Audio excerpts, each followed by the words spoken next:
एक खूबसूरत जंगल था जिसमें हर तरह के पक्षी रहते थे। इसी जंगल में टोनी चिड़िया और उसकी बेटी किकी रहती थी। टोनी मिट्टी के बर्तनों का काम करती थी। दिन ब दिन टोनी का काम बंद हो रहा था।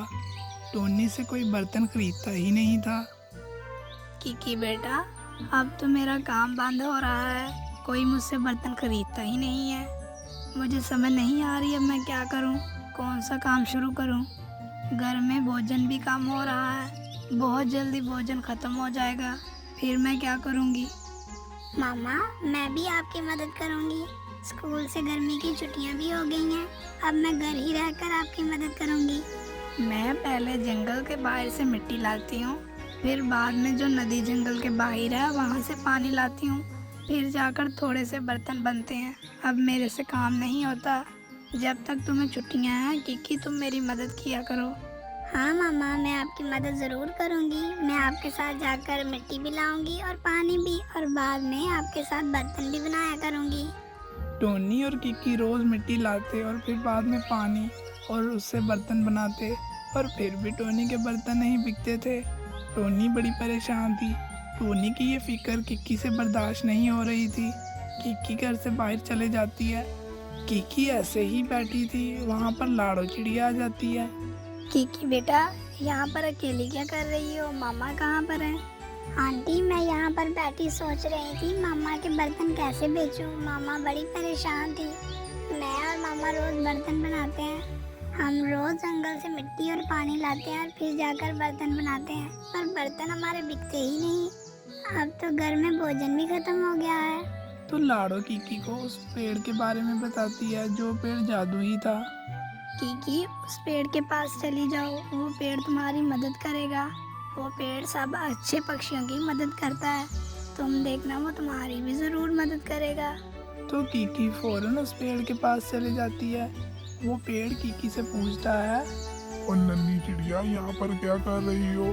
पेड़ जी, मुझे लाड़ो आंटी ने आपका बताया है। वो कह रही थी जंगल में एक जादुई पेड़ है, वो सब अच्छे पक्षियों की मदद करता है। मैं इसलिए आपके पास आई हूँ पेड़ जी। बोलो तुम्हें क्या चाहिए, मैं क्या मदद करूँ तुम्हारी? पेड़ जी, मेरी मम्मा का बर्तनों का काम है, हमारे बर्तन बिकते ही नहीं हैं। बड़ी मेहनत करते हैं और थोड़े से बर्तन बनते हैं और वो बर्तन भी नहीं बिकते। हमारी मदद करो, घर में भोजन भी खत्म हो गया है। बस इतना सा काम है? वो पेड़ किकी पर जादू करता है और कहता है, जब तुम बर्तन बनाओगी तो सारे बर्तन डबल हो जाएंगे और तुम्हारे सारे बर्तन जल्दी से बिकने लगेंगे। फिर किकी उस पेड़ का शुक्रिया अदा करती है और फिर घर वापस आ जाती है। किकी घर आकर अपनी मम्मा को सारी बात बताती है। टोनी को पहले यकीन नहीं आ रहा था, फिर जब वो दोनों अपनी मिट्टी के बर्तनों के पास जाती हैं तो वो बर्तन डबल हो जाते हैं। थोड़ी ही देर में सारे बर्तन भी जल्दी जल्दी बिक जाते हैं। ये सब कुछ गौरी कवि भी देख रही थी। अरे बाप रे, मैं ये क्या देख रही हूँ? पहले बर्तन थोड़े थे, जैसे ही दोनों आई हैं तो बर्तन डबल हो गए हैं और सारे बर्तन जल्दी से बिक भी गए हैं। ज़रूर उस मनहूस पेड़ ने इन पर कोई जादू टूना किया होगा, तभी इतनी जल्दी सारे बर्तन बिक गए। मुझे भी कुछ करना होगा, मैं भी उस पेड़ के पास जाऊंगी और उससे मदद मांगूंगी, क्या पता वो इस दफ़ा मेरी मदद कर दे। तो गौरी भी उस पेड़ के पास मदद मांगने के लिए जाती है। पेड़ जी, मेरा पति मर गया है, अब मेरे पास खाने के लिए कुछ भी नहीं है। मैं 3 दिन से भूखी हूँ, मेरे पास पैसे भी नहीं है, मेरी कोई मदद ही कर दें, मेरे पे कोई जादू ही कर दें जिससे मैं जिस चीज़ को हाथ लगाऊँ वो सोने का बन जाए। जाओ, चली जाओ यहाँ से। तुम यहाँ पर अपनी जरूरत पूरी करने नहीं आई, तुम सोने की लालच में आई हो ताकि अमीर हो जाओ। तुम सोना हासिल कर लो और बाद में इसी जंगल पर अपना हुक्म चलाओ। चली जाओ यहाँ से, इससे पहले मैं तुम्हें पत्थर का बना दूँ। भाग जाओ यहाँ से। तो गौरी फौरन वहाँ से भाग जाती है। इस मनहूस पेड़ ने तो इस दफ़ा भी मेरी मदद नहीं की। मैं कौन सा सारा जंगल मांग रही थी, इतना ही कहा था जिस चीज़ को हाथ लगाऊं वो सोने की बन जाए। कंजूस कहीं का मनहूस, दिल करता है रात को इसे आग लगा दूं, फिर देखूं खुद पर जादू टोना कैसे करता है। अब तो सिर्फ एक ही हल बचा है, मैं किकी को अगवा कर लेती हूँ और उसे इस जंगल से दूर ले जाती हूँ और फिर किसी दूसरे जंगल जाकर उससे काम करवाया करूँगी। उस दूसरे जंगल में जाकर अपना हुक्म चलाऊँगी और मुझे ये काम आज रात ही करना होगा। फिर गौरी अपने घर चले जाती है और रात होने का इंतज़ार करती है। गौरी आज रात कीकी को अगवा करने वाली थी। जैसे ही रात होती है गौरी एक बोरा साथ लेती है, टोनी के घर चली जाती है। दोनों सो रही थी।